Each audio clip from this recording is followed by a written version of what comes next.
আসসালামু আলাইকুম। সবাই কেমন আছেন? আমার প্রিয় আপু এবং আন্টিরা, কাছে দূরে যে যেখান থেকে বসে আমার ভিডিও দেখছেন, আশা করি সবাই ভালো আছেন। আমরাও আলহামদুলিল্লাহ বেশ ভালো আছি। প্রতিদিনের মতো আবারও একটা ছোট্ট ভিডিও আপনাদের সাথে শেয়ার করছি। আশা করি আপনাদের ভালো লাগবে। ভালো লাগলে আমার এই ছোট্ট ভিডিওতে একটা লাইক দিয়ে সম্পূর্ণ দেখে যাবেন, দেখার অনুরোধ করছি। আপনি যদি ফেসবুক থেকে ভিডিওটি দেখে থাকেন, প্লিজ পেজটা ফলো দিয়ে যাবেন। আর আপনি যদি ইউটিউব থেকে দেখে থাকেন, ইউটিউব চ্যানেলটা সাবস্ক্রাইব করে যাবেন। আর এই তো আমার প্রতিদিনের টুকিটাকি কাজকর্ম আপনাদের কেমন লাগে কমেন্টস করে জানাবেন। সবসময় ভাবি আপনাদের সাথে নিয়মিত ভিডিও শেয়ার করব, রান্নার ভিডিও শেয়ার করব।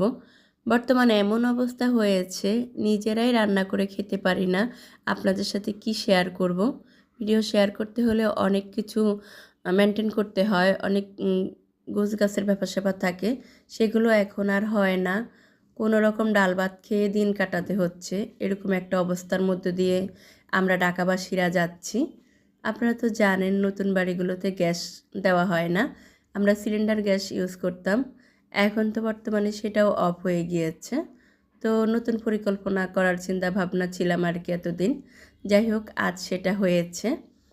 তো একটা চুলা কিনতে গিয়ে সেই সাথে হাজব্যান্ড আরও কয়েকটা জিনিস এনেছে, দেখে তো মনটা বেশ ভালো হয়ে গিয়েছে।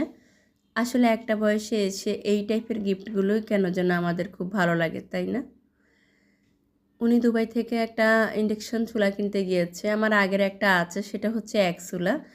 এখন হচ্ছে ২টা না হলে নাই হয়, তাই ২টা চুলা এনেছে। সেই সাথে এই যে চপার এনেছে একটা, আর এটা হচ্ছে মেয়ের জন্য কলেজে খাবার দেব, একটা হটপট আনতে বলেছি, সেটা এনেছে। তারপরে এনেছে হচ্ছে গ্রাইন্ডার জার, এখানে ২টা জার এনেছে। এখানে যেহেতু সবে আমার প্রয়োজনীয় জিনিস, তো বাচ্চারা মন খারাপ করবে সেই চিন্তা ভাবনা করে বাচ্চাদের জন্য বেশ কিছু চকলেট এনেছে, যদিও সবসময় আনা হয়। তারপরে আজকে একটু অন্য টাইপের চকলেট এনেছে ওদের জন্য, সেই সাথে নিজের জন্য একটা সেন্ট এনেছে। তো সব মিলিয়ে বেশ ভালো কেনাকাটা হয়েছে।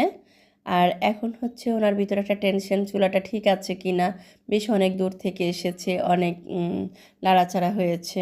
তো সেই ভেবে এখন আগে চুলাটা চেক করছিল। আর যেহেতু উনি কিনে এনেছে, উনি সব কিছু বুঝিয়ে এনেছে, সেগুলো আমাদেরকে বুঝিয়ে দিচ্ছে। আর চুলাটা আমি যেখানে সেট করব সেখানে লাইন নেই, তো আমি রুমের ভিতরে আগে চেক করছিলাম। আর লোক ফোন দিয়েছি, উনি এসে নতুন একটা লাইন করে দেবে। যেখানে আগে গ্যাসের চুলা রাখতাম সেখানে এখন এটা সেট করব। তো লোকটা বলছিল ওনার আসতে একটু